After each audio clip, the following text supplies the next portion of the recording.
So I just saw the new Mike Flanagan movie, Dr. Sleep. And this is a movie that is a sequel to the famous Stanley Kubrick movie, The Shining. And if you were to look up the word unfocused in the dictionary, this movie would be referenced. When I was a kid, there was a place. But this is the first one outside of Hush that is just a complete dud for me. That doesn't do anything for me that's interesting. It doesn't have anything really to say. It's a horror movie, but it's not scary. It's a drama, but it's not dramatic. Sometimes it's a comedy, but it's not that funny. And it's 2.5 hours of mindlessness, nearly. This movie, I was not aware, was 2 hours and 31 minutes before I sat down to watch it. And as I sat down to watch it, I decided to look at that runtime. And I went, oh no. This movie should not be this long. And immediately I was met with 3 different plots in this movie that all kind of intersect towards the middle of the movie. And the movie kind of sloppily jumps between all 3 of them and doesn't give one or another any more screen time than the next, and it makes the film immediately feel unfocused and characterless. Almost all of the characters are kind of boring or uninteresting, except for Ewan McGregor's character, Dr. Sleep, who is Danny Torrance from the original Shining movie. He's the kid in The Shining. And you kind of see his life, how he's gone downhill, he's an alcoholic, he does horrible things, and he's not a great person. And it's all due to him not having a great life before that. You know, The Shining, it was kind of traumatic for him. Come and play with us.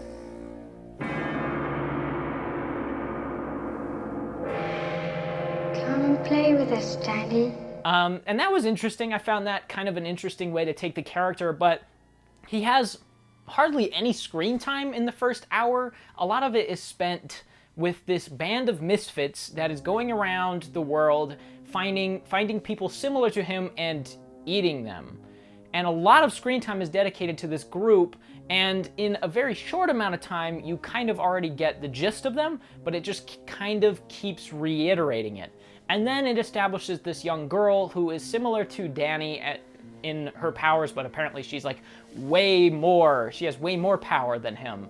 And so this group of misfits kind of try to go and get her, and Danny tries to protect her. And that's essentially the plot of the movie, and it's 2.5 hours long. And that doesn't really come together until about 90 minutes in.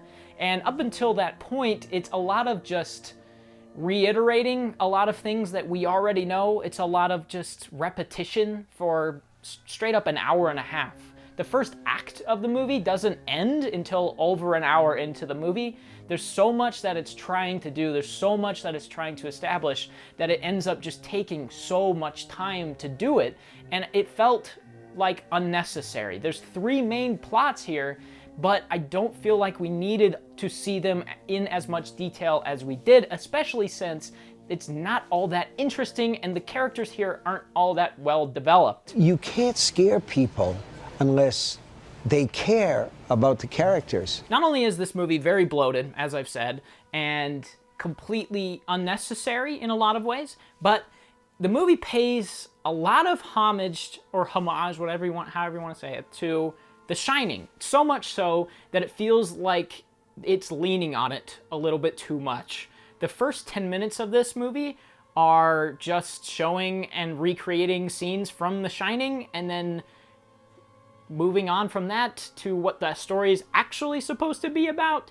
And then the last 30 minutes is all set basically in the Shining Hotel, the Overlook, where we get a 10-minute long sequence where Ewan McGregor literally wanders between significant rooms from the movie. And it basically recreates scenes from the movie. There are flashes of scenes from The Shining just because they're scenes from The Shining. They don't do anything to help this story. They don't do anything to help these characters. They are just there because they are connected to The Shining in some way.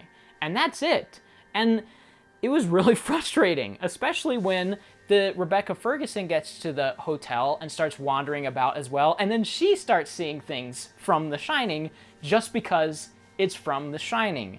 That was incredibly annoying to me, especially since the ending of the movie is actually kind of nice. The way that they wrap up Danny Torrance's character was actually not bad. I actually liked it, but it takes so long to do it. Again, everything in this movie that could have been interesting is undercut or smothered by dreadful pacing and a lot of things that are just unnecessary.